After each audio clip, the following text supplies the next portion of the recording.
What is up, everybody? Random Random Man here, aka RRM, bringing you another rapid movie review, aka RMR, and it is for Trap.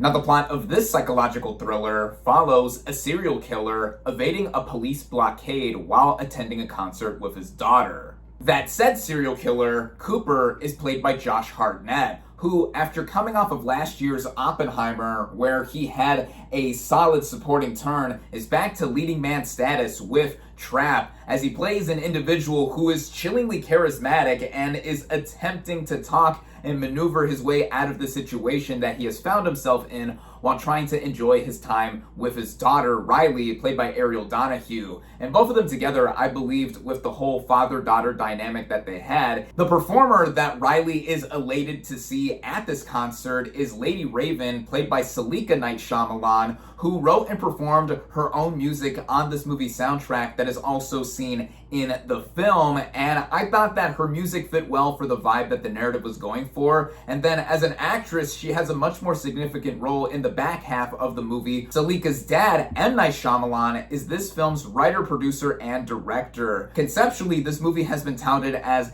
the Silence of the Lambs at a Taylor Swift concert, which creatively is ripe for a lot of potential. Now, initially, we are in the perspective of this father-daughter duo as they attend this concert until the main hook of the film is revealed to Cooper and he has to figure his way out of there. And a lot of signature stylings of Shyamalan are present here, whether it is the stilted dialogue, a sense of cheese, whether you play along with the movie or not, and also the playing around with the expectations that we are initially set to have until the narrative does keep going. And the film, specifically as it reaches a narrative shift into its second half, is playing around with some conveniences that are more noticeable because this is one of Shyamalan's more grounded in concept films. And then more suspense is thrown in with the bigger importance of certain characters like Lady Raven. There's also an FBI agent played by Hayley Mills who is looming in the background on the heels of Cooper.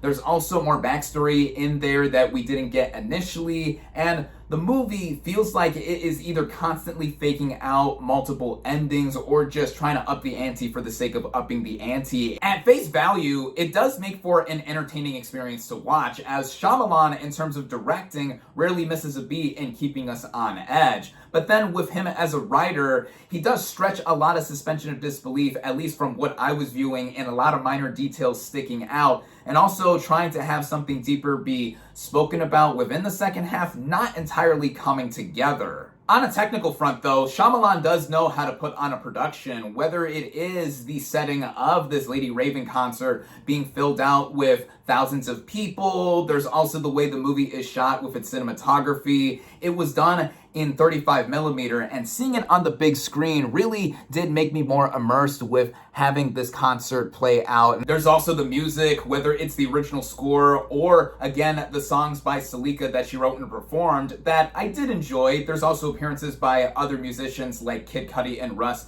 both in the film and on the soundtrack, and it rounds out what this movie has been billed as in being an M. Night Shyamalan experience, and it certainly is that, for better and for worse, in what the filmmaker has been known for in the last 3 decades. Even with the reservations that I have with this movie taking the rocky road it had in concluding, I teeter more on the positive end of this movie, just barely, in thinking that it is okay, because I do give a lot of points to Shyamalan for his originality and not playing by the book with his films. For me, comparing his more recent movies to this one, I don't think that Trap is as weak as Glass or Old, but it is not as strong as Split or Knock at the Cabin. I do think that there is enough in here for fans of thrillers. For all of that, I cautiously recommend it. With that, my final verdict for Trap is 3 out of 5 stars. Thank you all, as always, for watching. Be sure to like this video, comment on what you thought of Trap, social media links in the description, subscribe to my channel for more, and I'll catch you on the next movie review.